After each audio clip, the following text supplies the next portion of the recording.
Ikaw ang tahanan ko. Ikaw ang pintuan na hindi ko kailanman sinarhan. Ang ilaw sa pasilyo ng aking mga pangarap. Ang yakap na bumabalot sa gabi at ang katahimikan sa gitna ng unos.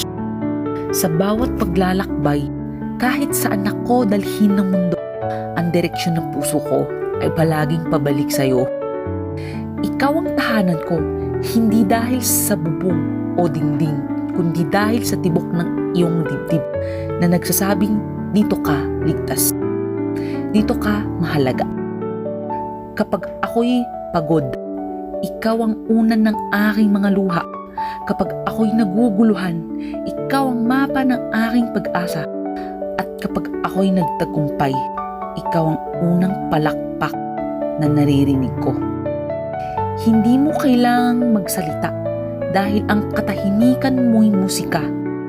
Hindi mo kailangang magpaliwanag dahil ang presensya mo'y panalangin.